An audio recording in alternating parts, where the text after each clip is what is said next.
Welcome to another edition of the Dementia Care Partner Talk Show. Now, here's dementia care expert Teepa Snow and your host, Greg Phelps. Hello and welcome to the Dementia Care Partners podcast. My name is Greg Phelps. Joining me once again is dementia care expert Teepa Snow. And our question today is, how many different types of dementia are there? And is it critically important to know which one you're dealing with? Well, let's break that apart. So, depending on your preferences, many people would say there's forms of dementia caused by protein malformations, and there's forms of dementia caused by drugs or chemicals like alcohol-induced dementia, or dementia that is due to circulatory or nutritional reasons, and that would be blood pressure, that would be vascular dementia. And then the others are because of gene coding or because of the presence of beta amyloid plaques or the presence of tau pathologies, the presence of synuclein or TDP-43, another abnormal protein. Okay, now I'm running out of fingers. So, the poor person who's either driving or sitting or watching can't write fast enough. They can't think fast enough. So how does one sort of even dip their toe into the pool to figure out where you're at? So what we describe there's an umbrella, and that umbrella is a collection of conditions that have symptoms and progression patterns and things that all link them together. And that under that umbrella, that's neurodegeneration, and we call that forms of dementia. And so under that umbrella, we currently have, depending on your grouping, anywhere from 120 to 220 forms, causes, and types, depending on where you look.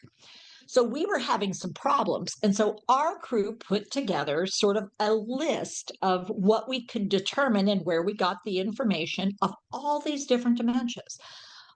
So we think in terms of four major categories of dementia.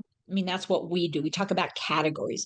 So we have Alzheimer's like and types of dementia. We have vascular types and forms of dementia. We have Lewy body, which is the alpha-synuclein malformation types of dementia. We have ones related to tau pathologies, which are the frontal temporal types of dementia. Then we have outliers and weird ones. We have, a newer one, TDP-43 dementias. So just when you think you've got your handle on it, it shifts. For me, I look for symptom profiles because I'm concerned about care. I'm concerned about support. I'm concerned about life and how people are going to be able to support one another through life with various ones of these. And you can have more than one, certainly. And so I'm looking at, why is it important to get it identified? Well, for instance, if you have Lewy body and somebody says, Jess, well, I think because of her behavior, we should try some haloperidol. My little antenna go up and go, ooh, I think we should talk to somebody who knows more about Lewy body, because we know that people with Lewy body have a high risk of toxicity, and the highest risk profile is on haloperidol.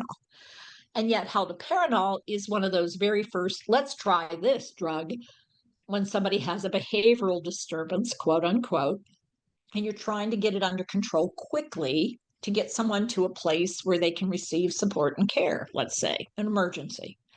So if I didn't know they had Lewy body, I might be tempted to say, oh, okay, go at it.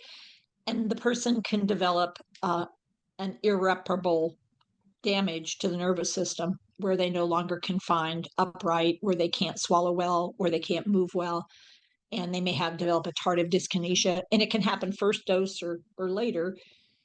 So for me, knowing the type of dementia helps me look for support and care that's going to work better for that person, because I know what they're missing and what they still have.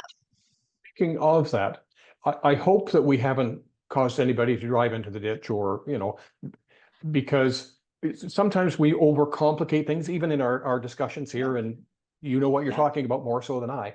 it's hard to absorb all of that information. I can't, as much as I love the podcast and everything else, I can't get it all. I'm driving or, Yeah. So how do I get the information in some form that I can actually swallow? Well, this is a situation where we understood that and we get it. So we did a resource card again, simplified. It's an umbrella and it has some of the key characteristics. I mean, as I said, our categories. And on the back, it describes it in some kind of detail and it talks about what's true about everything under the umbrella.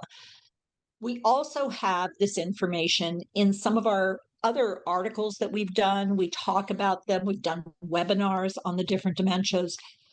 We dig in a little bit on current treatment practices that are recommended or support practices recommended for different dementias. And the simple thing is to simply get up with us and say, hey, I need some help. I need some support. Because we have done a variety of outreaches in our efforts to help people better appreciate why it might be important in this case and why not in another case to get a further evaluation. So in other words, don't be scared to ask. No, please ask, because that's the only way we can explore what the possibilities might be for you in your situation, and each one's unique. And so if somebody wants a consultation, go online and look it up and set it up and away we go. Consults@teepasnow.com. Yeah. Or you can even do info. If you're not thinking, I want a consult, I want info. It's like, okay, well, start with info. Either way, whichever you are, logical or seeking support. Teepa, thank you very much. For sure. You've been listening to the Dementia Care Partners podcast, brought to you by Positive Approach to Care. For more information on today's program, go to teepasnow.com.